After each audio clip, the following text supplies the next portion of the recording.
A paz do Senhor, meus queridos e minhas queridas, tudo bem com você? Que bom que está bem com você. Estamos aqui para dar prosseguimento ao nosso estudo Panorama Bíblico. E hoje, dando sequência à nossa aula, de número 50, que tem por título, Igreja e a Triunidade. Amém? E hoje vamos falar da parte 50b, onde nós vamos tratar do relacionamento da igreja com Jesus e de Jesus com a igreja.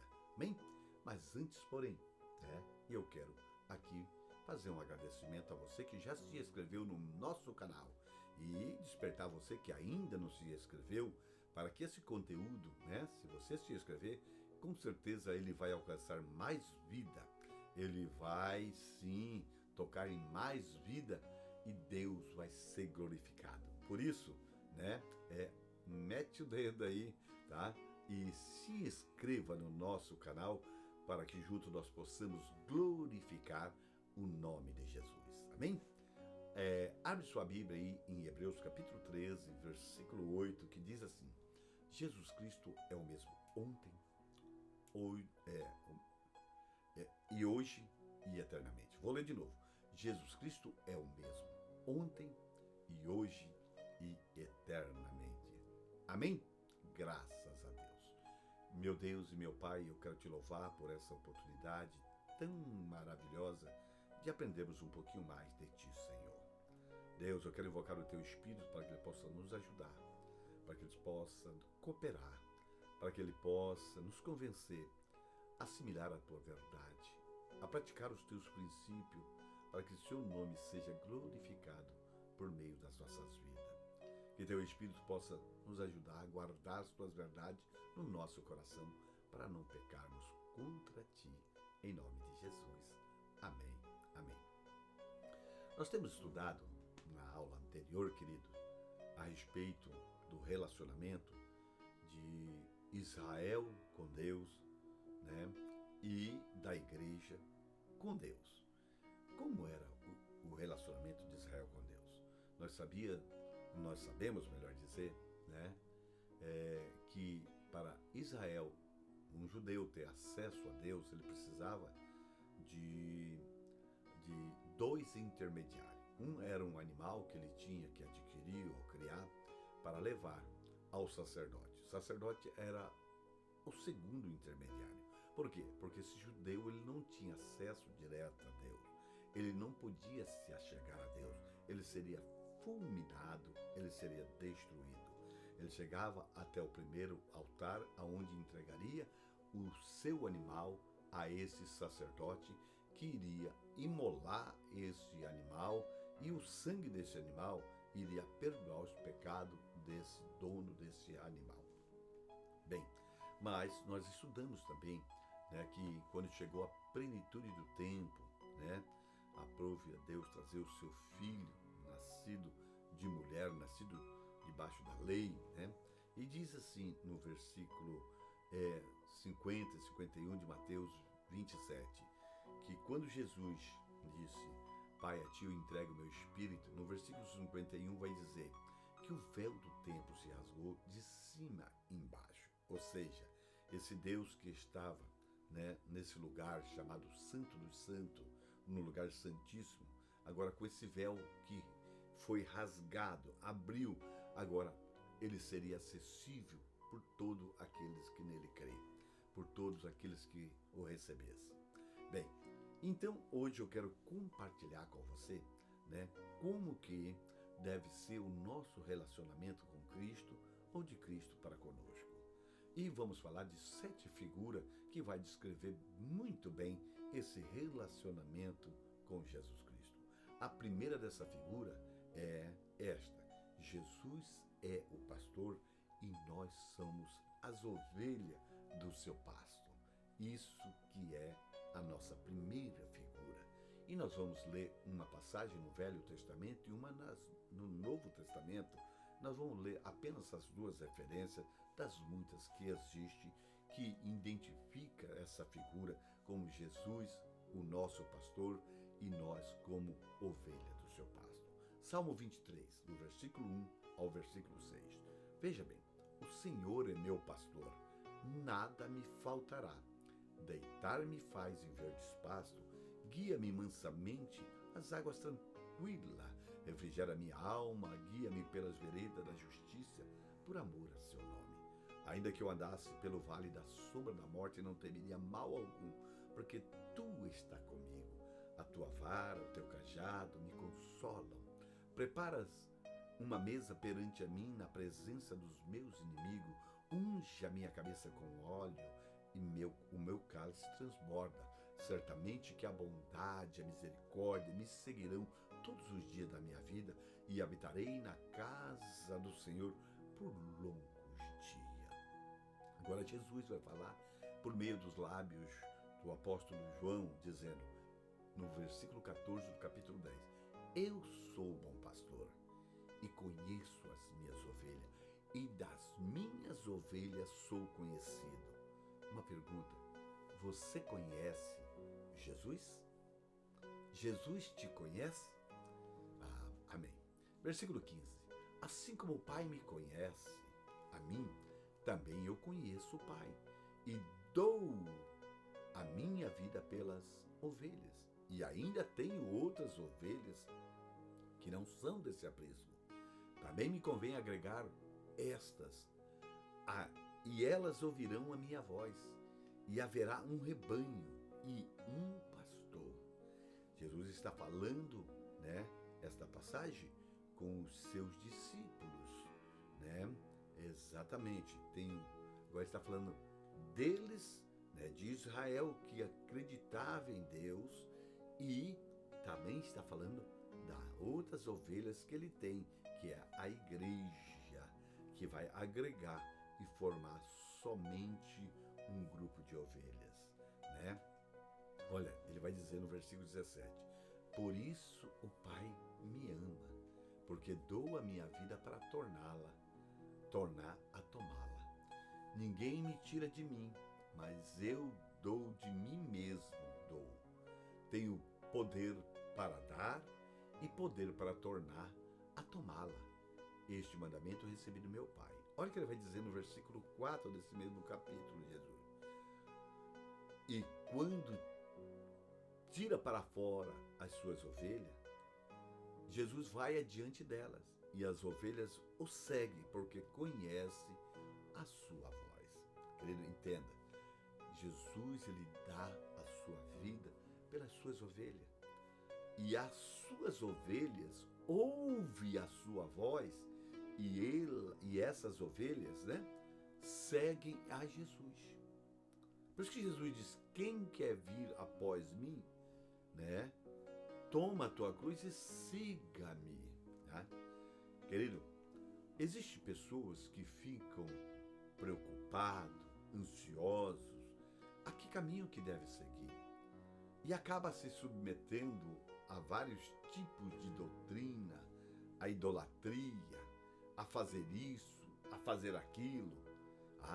Enquanto que Jesus diz, as minhas ovelhas ouvem a minha voz, e as minhas ovelhas me seguem. Queridos, entenda, Jesus é o pastor das ovelhas, e ele diz, eu sou um bom pastor, e dou a minha vida pelas minhas ovelhas.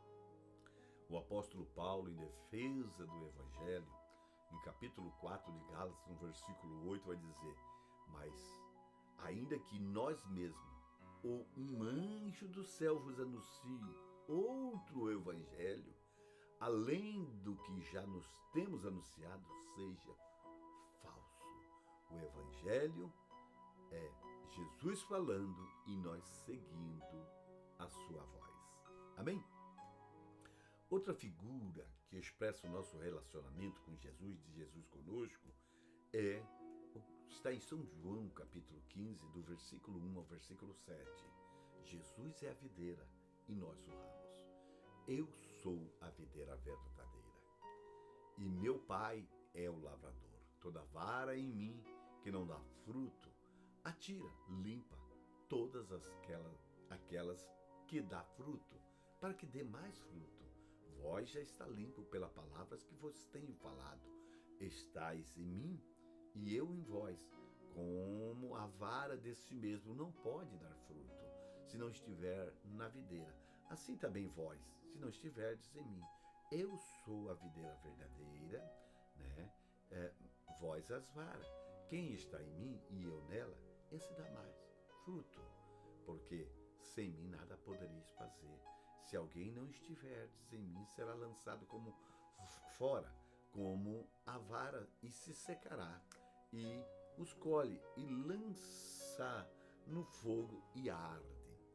Se vós estiverdes em mim, e as minhas palavras estiverdes em vós, pedirei tudo o que quiser e vos será feito. Olha que figura maravilhosa, né? Olha, nós temos que entender uma coisa, que nós como ramo, nós dependemos da videira, e a videira verdadeira é Jesus. E é da raiz dessa videira é que vem a seiva que vai para os ramos. Nós como ramo dependemos dessa seiva, senão nós morreremos. Ou seja, é Jesus que nos alimenta. É por isso que Jesus diz: sem mim nada podereis fazer. E se nós observarmos, irmão, no versículo 9, Jesus vai se apresentar dizendo: eu sou a porta, né? Diz que nós vamos entrar por ela e vamos sair e encontrar alimento. Jesus é que nos alimenta, em nome do Senhor. A terceira, né, figura que expressa esse relacionamento de Jesus conosco e de nós com Jesus, né, é que Jesus é a pedra angular e nós somos as pedras da construção, nós somos as pedras da edificação, né? 1 Pedro capítulo 2, do versículo 1 ao versículo 10, Pedro vai estar revelando esta verdade, deixando, pois, toda malícia e todo engano e fingimento e inveja e todas as murmurações, desejai afetuosamente, como um menino novamente nascido, o leite racional, não falsificado, para que por ele vades crescendo. Se é que já provaste que o Senhor é benigno, e chegando-vos para ele, pedras vivas, reprovada, na verdade, pelo homem, mas para com Deus, eleito e preciosa. Vós também, como pedras vivas, sois edificado casas espirituais e sacerdócio santo, para oferecerdes sacrifício espiritual agradável a Deus por Jesus Cristo. Por isso, também nas Escrituras contém: eis que ponho em Sião a pedra principal da esquina, eleita e preciosa, e quem nele crê não será confundido. E assim, para vós, os que credes, é preciosa, mas para os rebeldes, a pedra que os edificadores reprovaram, essa foi a pedra principal da esquina. E uma pedra de tropeço e rocha de escândalo para aqueles que tropeçam na palavra, sendo desobediente, para que também foram destinados. Mas vós sois geração eleita, o sacerdócio real, nação santa, o povo adquirido, para que anuncieis as virtudes daquele que vos chamou das trevas para a maravilhosa luz. Vós que em outro tempo também não éreis povo, mas agora sois povo de Deus, que não tinhais alcançado a misericórdia, mas agora alcançaste a misericórdia. Aleluia! Que maravilha! Me perdoa, querido. Querido, reparem nessas três figuras que nós falamos, né? Que a Bíblia nos revela como sendo o nosso relacionamento com Cristo Jesus. Tá? Nessas figuras revela que só teremos relacionamento com Jesus Cristo, e Jesus Cristo vai ter relacionamento conosco se nós estivermos juntos. Só iremos subsistir, né, se nós estivermos juntos. Presta atenção, né? na videira verdadeira. Se os ramos for cortado, os galhos for cortado dessa videira, os galhos, o que vai acontecer? Eles vão morrer, eles vão secar, tá? Veja bem, na construção, né, se as pedras foram tiradas desta construção, né, a construção ela vai ruir, né? Ela vai ficar um monte de entulho, um monte de escombro, se nós tirarmos as pedras da construção ou tirar a pedra angular, que é aquela pedra que dá sustentação. Elas irão ruir e se tornarão um monte de entulho. Se nós tirarmos as ovelhas do pastor, as ovelhas ficarão perdidas. E se tirarmos o pastor das ovelhas, não existe pastor, né?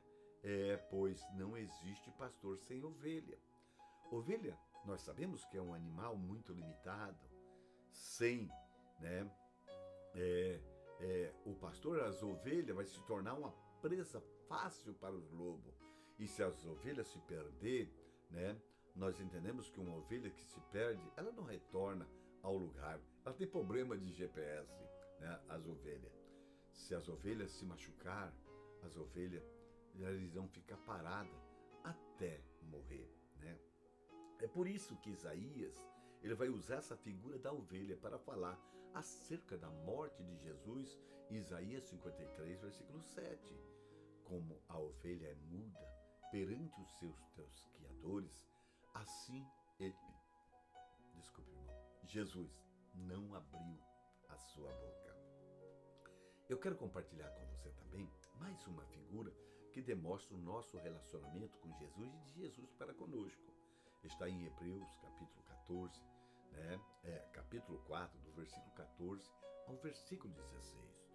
Visto que temos um grande sumo sacerdote, ou melhor, Jesus é o sumo sacerdote e nós somos reis e sacerdotes, amém?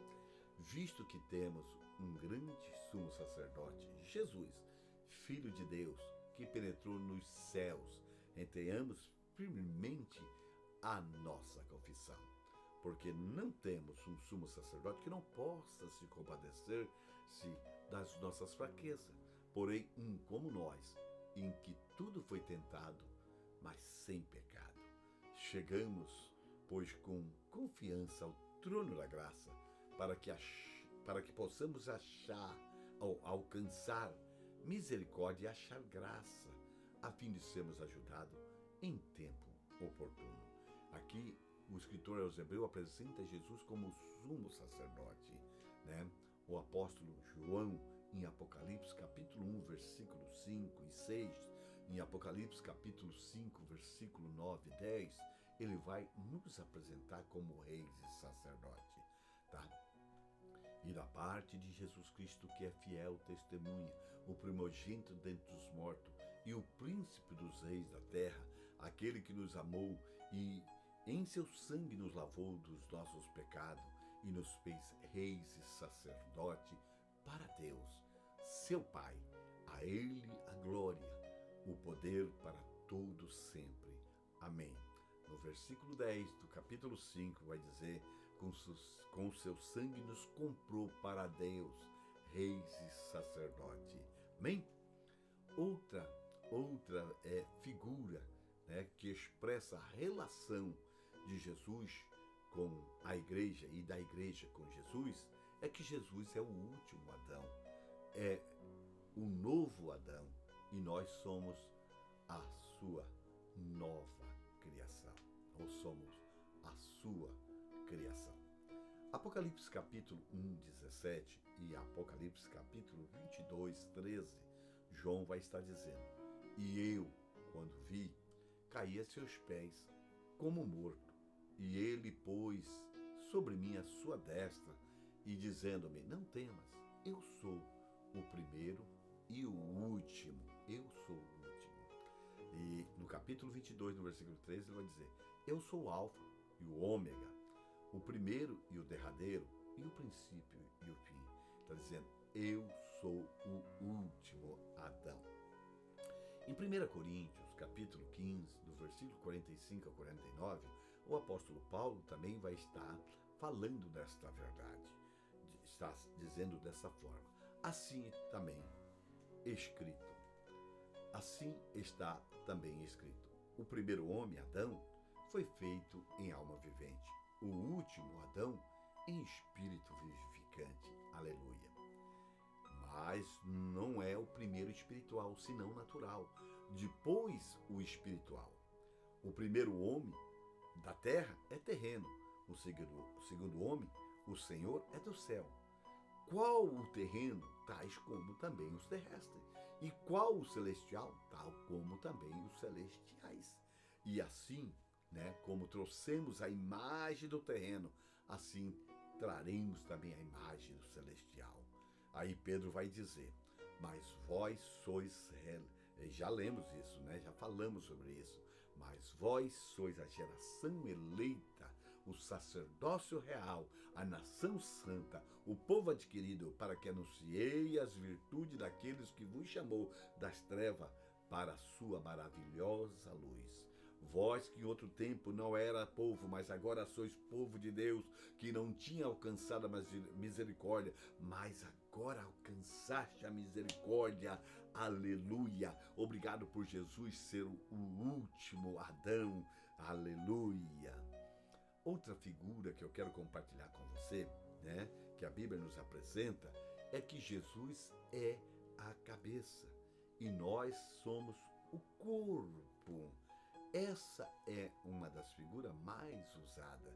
Se nós olharmos em Efésios capítulo 4, do versículo 1 ao 16, 1 Coríntios capítulo 12, versículo 12 ao 31, Romanos capítulo 12, do versículo 1 ao versículo 8, nós vamos ver o apóstolo Paulo usando essa figura com muita frequência. E quando lemos na Bíblia essa figura do corpo, nós devemos pensar em um corpo humano com uma cabeça, onde o corpo, ele é enorme.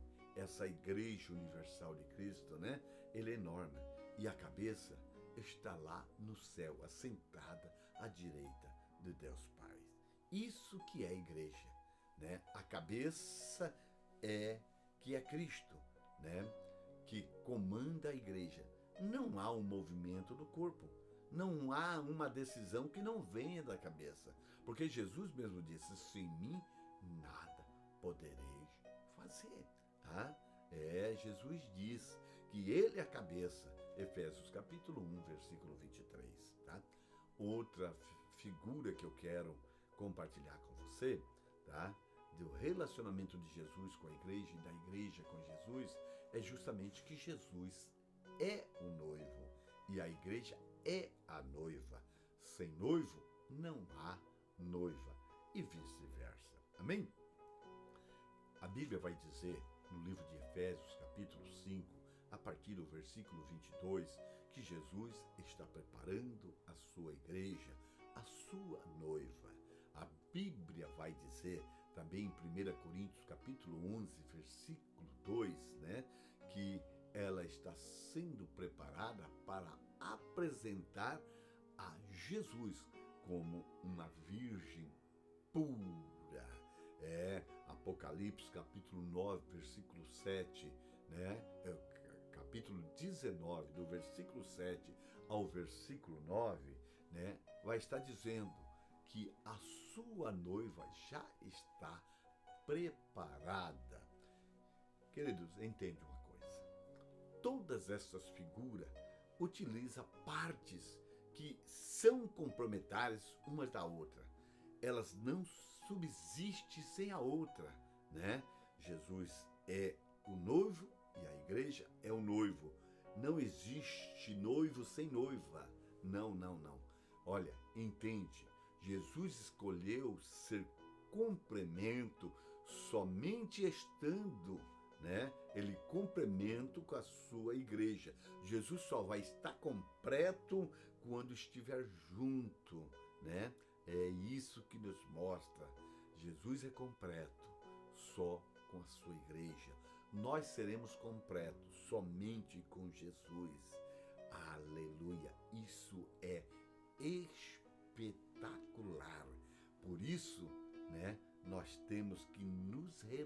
relacionar com Jesus e entender como que Jesus se relaciona conosco. Por isso a sua igreja tem que se relacionar com Jesus. Por isso que ele diz, a minha igreja é a minha igreja, em nome do Senhor.